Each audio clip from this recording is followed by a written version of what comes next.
Приветствую всех, дорогие друзья! Сегодня в ролике давайте взглянем на бой RX 6800 XT в игре Quake 2 RTX. Посмотрим на глобальные изменения в Intel и посочувствуем консольщикам, которым не отдают деньги за Cyberpunk 2077. Обо всем этом и о многом другом я расскажу вам прямо сейчас. Но перед тем, как мы начнем, не забудьте подписаться на мой канал и нажать на колокольчик. И с вашего позволения я начну с Quake 2 RTX, куда недавно пустили видеокарту RX 6800 XT. Я вам уже рассказывал, что Quake 2 RTX переехала на обновленный движок Vulkan с поддержкой трассировки лучей для обеих компаний. Сегодня же ребята провели тестирование RTX 3080 против прямого конкурента RX 6800 XT. И как видите, отрыв практически в 2 раза, и причем в пользу зеленого лагеря. Но стоит отметить, что игра использует ресурсоемкий метод трассировки лучей под названием Path Tracing, который отличается от гибридного рендеринга для отдельных эффектов. Так что в качестве бенчмарка лучей и оценки обновленного API Vulkan игра подходит идеально.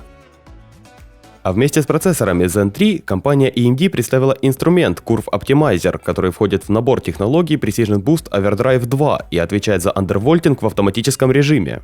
Но самое главное, что Curve Optimizer не является эксклюзивом плат 500 серии и будет доступен на B450 и X470. И именно его тестом занялась компания MSI, установив Ryzen 9 5900X в материнскую плату B450 Tomahawk. В тестах использование Curve Optimizer позволило на 50 МГц увеличить максимальную частоту процессора в однопоточном тесте Cinebench R20, а также выжать дополнительные 100 МГц при использовании всех ядер. Конечно, конкретного снижения температуры активация андервольтинга не принесла, но вот производительность явно улучшилась, о чем свидетельствует попугай Cinebench. А свежая прошивка появится на платах с приставкой Max уже в ближайшие дни, тогда как все остальные платы будут обновлены до конца месяца. Тем временем в синем лагере происходят большие перемены.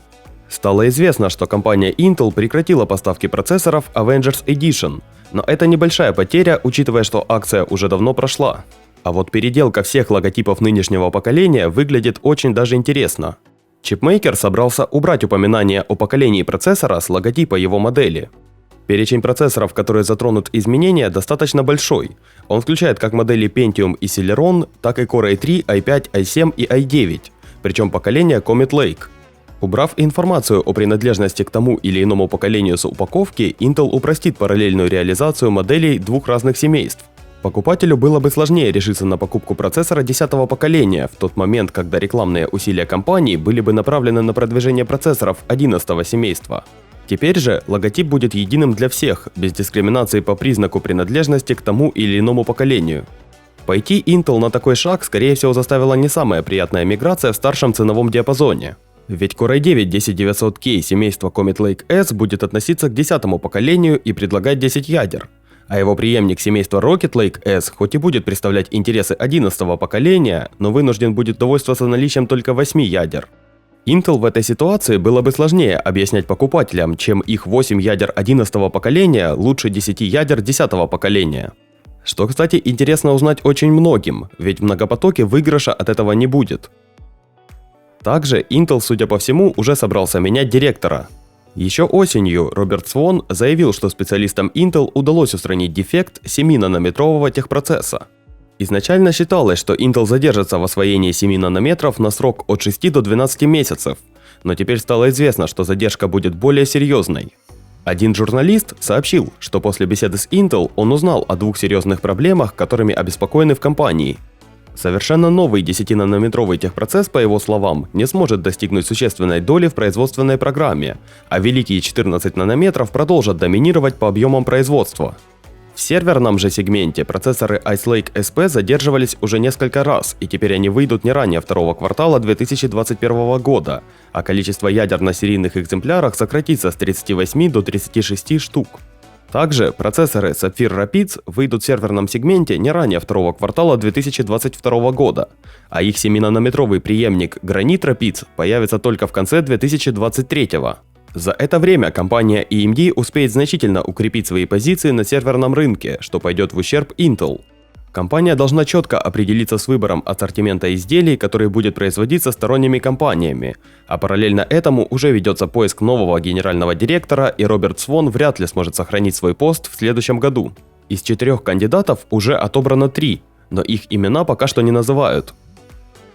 Тем временем в Geekbench светится новая видеокарта Intel Xe со 128 исполнительными блоками.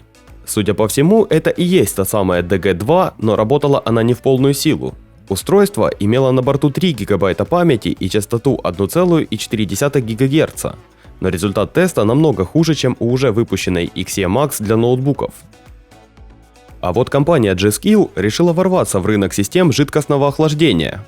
Дебютным продуктом вендора стала линейка Yankee, в которую вошли модели с радиаторами на 240, 280 и 360 мм. К главным особенностям серии вендор относит использование шлангов с внутренним диаметром 8 мм, медного основания с микролепестками высокой плотности и радиатор с большим количеством теплотрубок, чем у большинства аналогичных решений. И, конечно же, водоблок украшен светодиодной подсветкой, цвет которой можно синхронизировать с другими элементами системы. А выйдут водянки уже в следующем году, но цену пока не называют.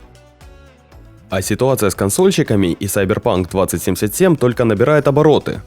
Теперь студия CD Projekt Red просит игроков, которые запросили возврат средств за версию для PS4, расслабиться и подождать.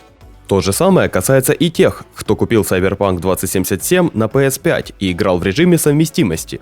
Напомню, что ранее ситуацию все-таки разрешили и некоторым удалось вернуть средства. Но вся проблема кроется в политике Sony Interactive Entertainment. В соответствии с их правилами, если вы скачали игру на свою консоль, то уже не имеете права на возмещение средств. Конечно, существуют исключения для контента, который является неисправным, но Cyberpunk 2077, несмотря на технические недочеты, не подходит под эти требования. Что делать в этой ситуации, совершенно неясно, а Sony игнорирует все уточняющие вопросы журналистов. Но уже во время монтажа ролика ситуация немного прояснилась, и Sony вообще удалила Cyberpunk 2077. Теперь все пользователи, купившие игру на консолях, смогут вернуть свои средства, но сама ситуация с удалением игры выглядит очень даже печально. Тем временем MSI уже готовит новые ноутбуки. Производитель опубликовал пресс-релиз с упоминанием новинок, которые он подготовил для выставки CES 2021. В нем указывается модель 17-дюймового игрового лэптопа GS76 Stealth, который получит новую мобильную графику Ampere. Точные характеристики игрового ноутбука компания сообщать не стала, однако опубликовала несколько изображений новинки. Справа вы видите изображение нового GS76, а слева старого GS75. В описании также указывается, что он будет оснащен передовым процессором Intel, которым скорее всего станет Rocket Lake с приставкой H. Плюс ко всему, MSI сообщила, что несколько новейших мониторов компании, дебют которых состоится в ближайшее время, получили награду CES 2021. Ими стали модели Optix MPG321QRF и MPG341QR, а также портативная модель Optix Mac 163. Первая модель имеет диагональ 32 дюйма и разрешение Quad HD. Вторая предложит то же самое, но в 34 дюймах и обладает частотой обновления 144 Гц и время отклика 1 миллисекунду. А портативный монитор может похвастаться компактностью и матрицей Rapid IPS с Full HD на 15,6 дюймов. Ну а если вам понравился ролик, то не забудьте поставить ему лайк. А я хочу сказать огромнейшее спасибо всем, кто ставит лайки и подписывается на мой канал. До скорых встреч, друзья!